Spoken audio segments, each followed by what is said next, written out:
Sometimes the strongest salute is the one never seen, only felt. What happens when someone in power decides to stand tall when no one else will? Don't scroll past. This is one story you need to see through to the end. Let us know in the comments section below where you're watching from, and be sure to share this with someone who still believes in quiet acts of courage. Jeff Holand didn't like the word disabled. Never had. It wasn't shame, exactly. He just didn't feel like the word had anything to do with him. Sure, his legs didn't work like they used to. Sure, he needed the chair to move anywhere. But that didn't mean he was broken. He'd been a sergeant in the Marine Corps, 2 tours in Afghanistan, 1 in Iraq. He remembered the heat, the chaos, the sound of distant choppers and closer gunfire, but more than anything, he remembered the quiet right before something happened. That silence. It taught you things. And right now, as he wheeled through the doors of Benny's café, he felt a flicker of that old silence settled in his chest. Benny's had always been his spot. No fuss, no pity. Just good coffee, decent food, and a window that overlooked Main Street like a movie screen. Jeff liked it there. The place smelled like fried eggs and memories. He gave a nod to Benny behind the counter. Benny nodded back. Never said much, which Jeff appreciated. They had a mutual understanding. 2 veterans, different branches, same rhythm. Jeff found his spot by the window. The table had been adjusted a few years ago to give his chair some extra space. That had been Benny's idea. Never said a word about it, just did it. He was halfway into his usual order, black coffee, ham and cheese sandwich, when he heard the laugh. Sharp, mocking, young. 2 teenagers, maybe 17, maybe 18, swaggered in like they owned the place. One of them wore a denim vest with fake military patches sewn on like trophies. The other carried a skateboard tucked under his arm, scuffed up with stickers that screamed rebellion and immaturity. He looked around like predators who hadn't yet picked their target. Jeff went back to his sandwich. "Yo, check out Rambo over there," Denim Vest said. His voice wasn't loud, but it wasn't quiet enough either. Skateboard boy snorted. "Bet he's faking it. For the VA check." "That's what they do, right? Sit around all day and get paid for it." Jeff didn't move. He kept chewing, one bite, then another. He'd heard worse in the dirt of Helmand. He could handle a couple of punks with more hormones than brain cells. But it wasn't about what he could handle. It was about what they needed to learn. Skateboard boy stepped closer, casually, like he just wanted a better view. "Hey, man," he said, leaning in. "You really served, or you just playing pretend for the parking space?" Jeff looked up. His eyes didn't flare, no anger, just steel. Quiet steel. He spoke without raising his voice. "What's your name, son?" "What?" Skateport laughed. "You gonna write me up, Grandpa?" "Just curious," Jeff said. "Back in my day, you looked a man in the eye before you questioned his integrity." It didn't vest scoff. "Man, save it for the parade. We just asked a question." Benny came out from behind the counter. He didn't say anything, just stood there, towel in one hand, jaw set. He wasn't a big man, but something about the way he stood made the air go still. The teens noticed. Maybe not consciously, but they backed off a step. "Everything okay over here?" Benny asked, eyes fixed on Skateboard boy. "Just chatting," the kid said, lifting both hands like he was being misunderstood. "Didn't mean nothing." Jeff didn't say a word, just gave Benny a nod. And maybe that would have been the end of it, if not for what happened next. The bell over the door chimed. A new figure stepped in, tall, crisp uniform, campaign hat tucked under one arm. Colonel Abigail Prescott of the United States Army. She didn't come in loud, didn't bark orders. She just walked with that kind of presence you didn't fake. Authority in the way her boots touched the ground. The 2 teenagers noticed her, but they didn't recognize her. She took one look at Jeff, A flash of recognition passed between them. Then she turned to the teens. "You boys done making fools of yourselves?" she asked, voice like polished brass. Skateboard boy blinked. "Excuse me?" "I asked," she said, stepping closer, "if you were finished disrespecting a Marine." Aziz interjected to encourage. Lloyd pushed Janice harder. "Look, lady, we didn't know—" "You knew enough to mock someone in a wheelchair," she cut in. "You knew enough to laugh at someone you don't understand. That's all I need to know." She stepped to Jeff's side and nodded to him, her tone softening just slightly. "Sergeant Holand?" Jeff gave a faint nod back. "Colonel Prescott." The teens looked between them, gears turning. "You two know each other?" Denham asked. "Served together once. Different wars, same fight," she said, then looked back at them. "Which neither of you have earned the right to speak on." Skateboard boy frowned. "You can't talk to us like that." "Oh, I can," she said, "and I am. It wasn't yelling, it wasn't violence, it was presence. Weight. The kind that made the whole room lean in. You see a wheelchair and think it makes a man weak," she asked them. "Then you've never stood beside someone who refused to let pain define him. This man carried more strength in his silence than most of us do in our words." The room was dead quiet. Even the coffee machine stopped hissing. Finally, Skateboard mumbled, "We didn't mean anything." "You did," she said, firm but not cruel. "But it's not too late to fix it." They didn't know what to do with that. They weren't used to adults not backing down. They weren't used to accountability. Skateboard looked at Jeff. "Sorry, man, I mean it." Jeff looked at him for a long second. Then he nodded once. No smile. Just respect. Earned and returned. Colonel Prescott took a seat across from Jeff. Benny brought her coffee without asking. The teens backed away slowly, unsure of themselves now, unsure of the world that had just shown them a different version of manhood. Jeff took another bite of his sandwich. Colonel Prescott stirred her coffee, and for the first time in a while the silence in the café wasn't heavy. It was peaceful. Colonel Prescott didn't speak right away. She rarely did. She was the type who understood the weight of silence, how it could carry more truth than words when shared between the right people. Jeff finished the last bite of his sandwich and brushed the crumbs off his tray. She watched him with the faintest trace of a smile tugging at one corner of her mouth. Not many people noticed it when she smiled. It was the kind of smile that didn't show teeth but said, "I've seen what you've seen. I don't need to ask if you're okay." "I thought you were still over at Fort Riley," Jeff said at last. His voice was low, careful, the kind of tone you used when you weren't sure if you were allowed to ask something personal.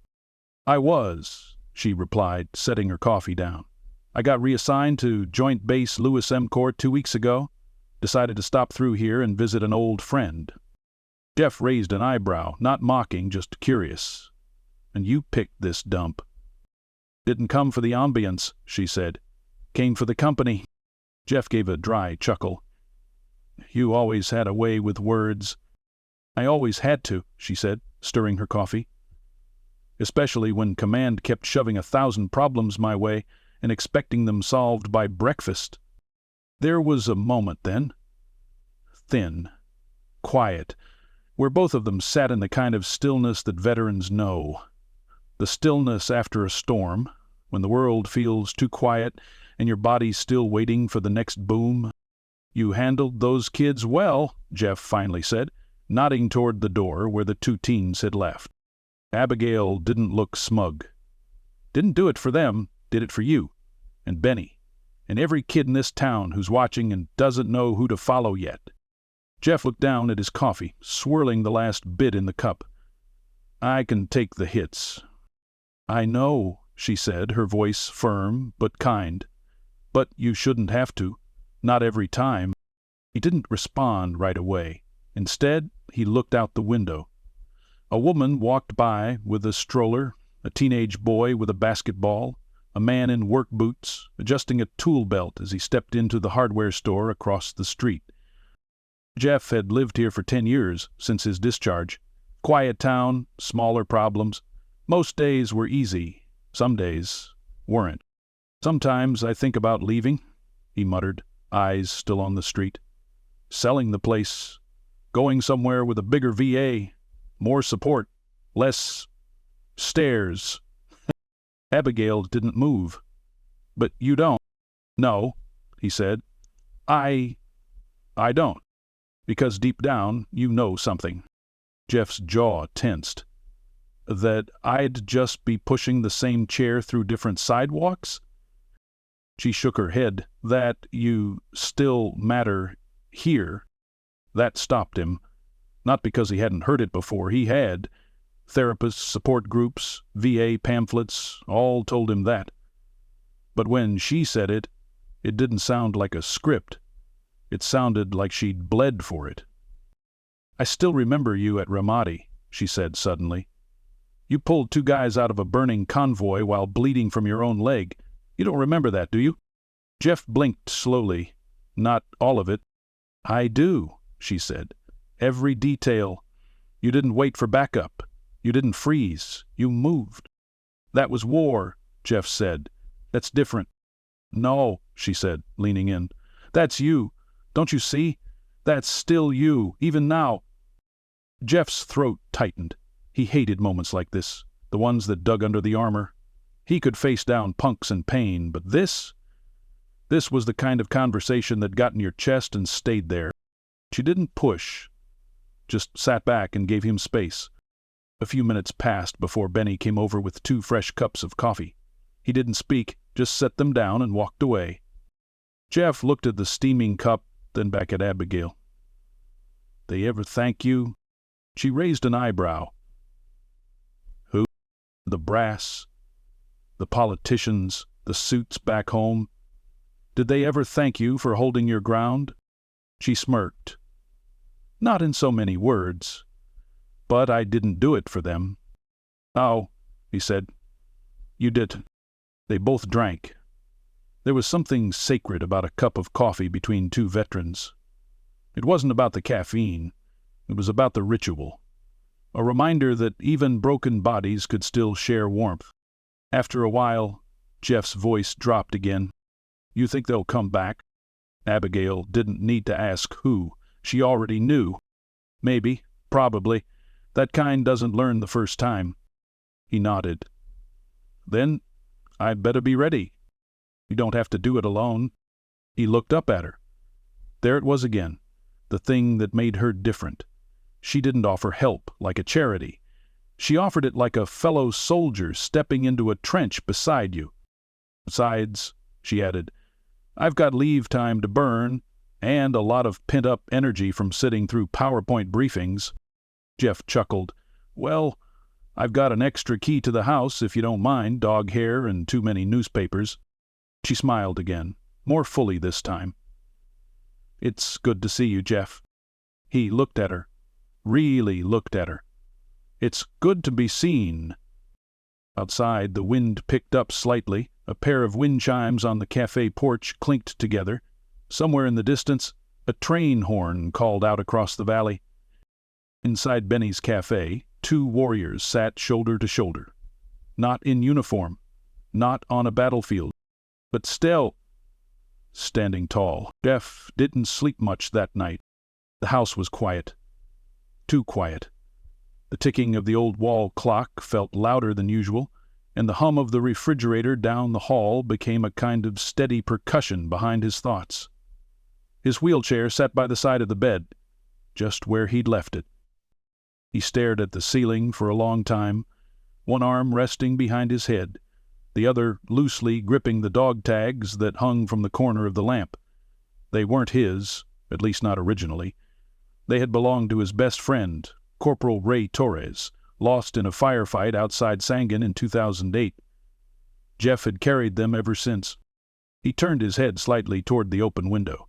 Moonlight cut through the curtain and settled on the hardwood floor in long silver bands. Somewhere down the block, a car engine coughed to life and rumbled off into the night. He couldn't stop thinking about those kids. Not just the disrespect. That part didn't surprise him anymore. It was the look in their eyes, that blend of indifference and ego. He'd seen it before, not in battle, but back home, in the eyes of people who had forgotten what service meant, what it cost.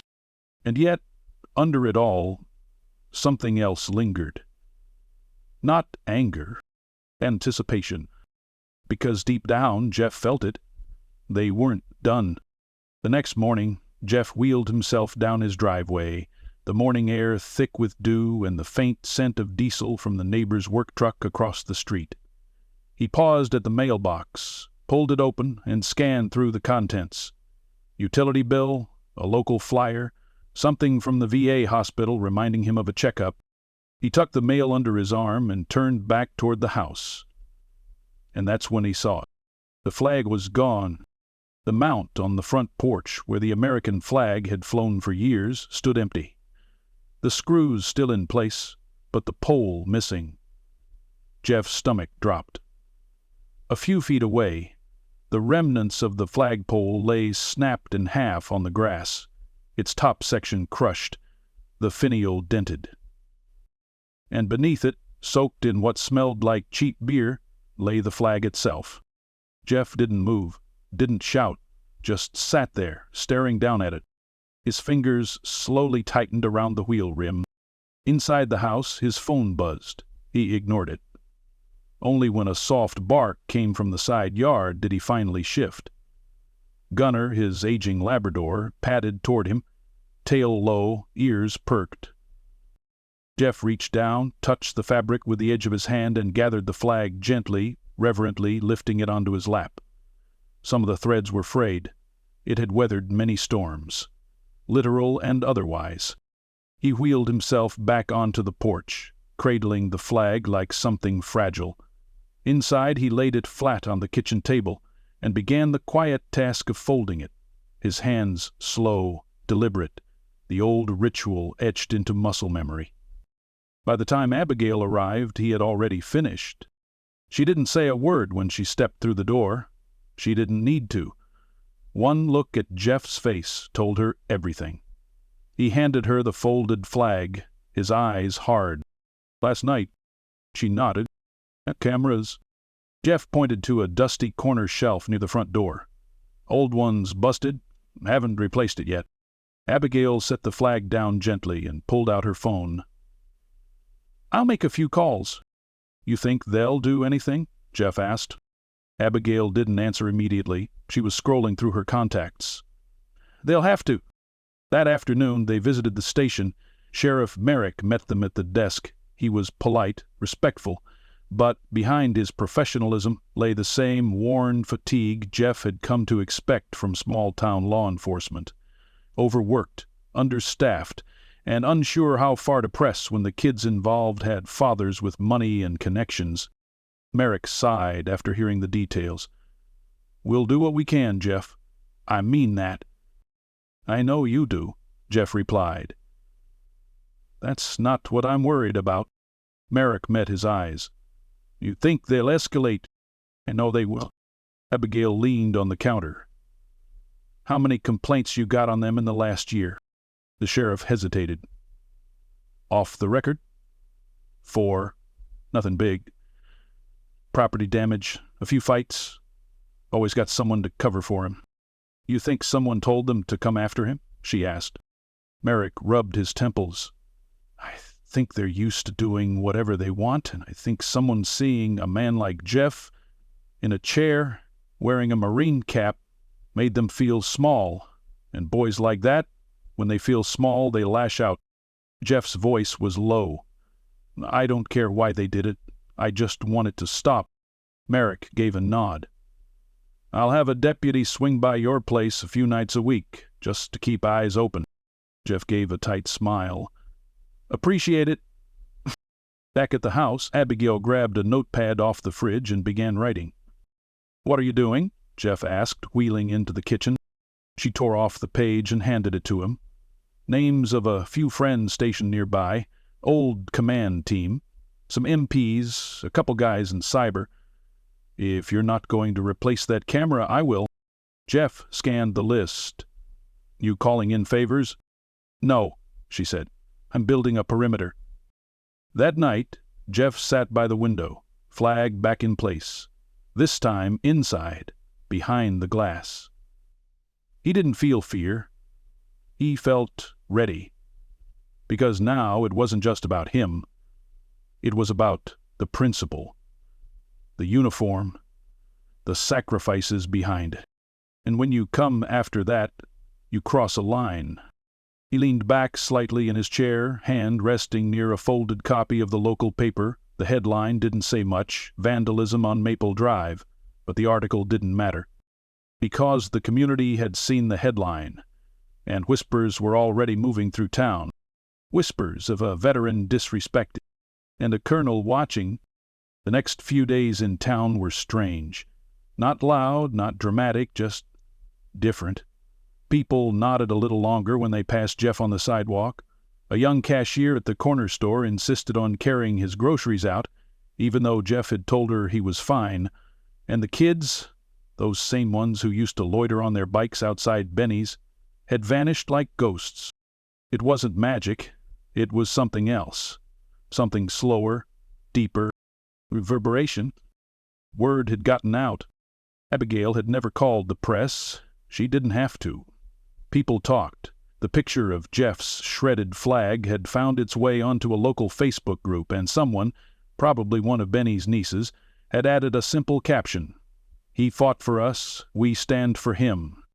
Within 48 hours it had over 800 shares. Jeff didn't care about online buzz. What mattered was what started happening offline. On Saturday he wheeled out to his porch and found a small package resting on the steps. No note, just a new American flag, folded crisply and sealed in plastic. Alongside it was a brand new mounting bracket, higher grade than the one that had been snapped in half. That same day, 3 different veterans stopped by, 2 from the VFW, 1 from down the block Jeff had never even spoken to before. They helped drill in the bracket. No ceremony, no speeches. Just quiet work and a few chuckled stories about boot camp and bad chow. By Sunday, the flag was flying again. Higher than before. Abigail stood in the driveway, arms crossed, watching it flap in the wind like it meant something again. You think they'll try it again? Jeff asked from the porch. No, she said, her voice sure. They had their chance. They played stupid games. Now it's time for their lesson. That Monday morning, Sheriff Merrick called. He wanted Jeff and Abigail at the station, just for a few minutes. Said he needed to show them something. When they arrived, Merrick was waiting with Deputy Alston, a young officer with a buzz cut and a quiet nervousness that hadn't yet hardened into full skepticism. He led them to a small conference room and played a security video on the screen. Night footage, grainy but clear enough. It showed 2 figures, recognizable even in shadow, pulling up in a car outside Jeff's house. They got out, laughed, sprayed something on the fence, then one of them urinated on the lawn. They didn't notice the camera Abigail had installed above the garage 2 nights before. The new one, HD, night vision capable. Deputy Alston hit pause just as the spray paint can was mid-tag across the front gate. Merrick folded his arms. We've got 'em. Jeff didn't smile, not yet. And they're being picked up after school. Charges pending, vandalism, public indecency, possibly a hate crime enhancement given the flag. Abigail nodded once. And what about their parents? Merrick sighed. We've spoken to them. One of them's been combative. The other, well, the mother cried. She didn't know, or said she didn't. Jeff looked down at the table. His fingers traced an invisible pattern on the surface. What's the point of pressing charges? To show that there are lines, Abigail said quietly, and consequences for crossing them. Jeff was quiet for a long moment. Then he said, I want to talk to them. The sheriff blinked. Jeff, I don't think... Just give me 5 minutes. Later that afternoon, in the same conference room, the two boys were brought in, one with arms crossed defiantly, the other staring at the floor like it was the only thing that hadn't betrayed him. Jeff sat there in his chair, unmoved, calm, the weight of his presence doing more than a uniform ever could. Abigail stood just behind him, silent. "You know why you're here?" Jeff asked. Neither of them answered. "You disrespected something you don't understand. You thought you were being funny, or tough, or whatever it is you think makes you more than someone like me." Skateboard boy, his name was Tyler, Jeff now knew, finally looked up. "We didn't think it was that big a deal." "The problem," Jeff said, voice like sandpaper, "you didn't think." There was a pause. Then he asked, "You ever know someone who served?" "Denim vest?" His name was Cameron. Shrugged. "My granddad, Navy. I never really knew him." Jeff nodded. "Let me tell you something about people like us. We don't expect parades. We don't want pity. We want respect. And when you tore down that flag, when you poured beer on it like it was trash, you didn't just insult me. You insulted every kid who didn't come home." Tyler swallowed hard. Cameron fidgeted. "Are you going to push for jail?" Jeff looked at them both. "No," he said. They looked up, confused. "But you're going to earn your way back." The next day, the community center posted a photo. The two boys, in plain clothes, repainting the fence they'd defaced. Standing behind them was Jeff, arms crossed, flanked by Benny and three other vets in ball caps and old service jackets. Abigail was off to the side, clipboard in hand, overseeing the community service schedule. For the next 4 weeks, Tyler and Cameron cleaned up alleys, mowed lawns for seniors, and attended twice-weekly sessions at the VFW. Listening to stories from men and women who'd worn the uniform and carried things far heavier than flags. They learned about IEDs and survivor's guilt, about spouses waiting by the phone, about brothers lost and medals earned but never spoken of. Something in them changed. And when it came time for the Memorial Day ceremony, they were there, on their own, no orders, no push. Tyler stood at the podium and read the names of the fallen from their county. Cameron laid a wreath at the foot of the flagpole that had once been the target of their disrespect. Jeff sat in the front row, Abigail beside him.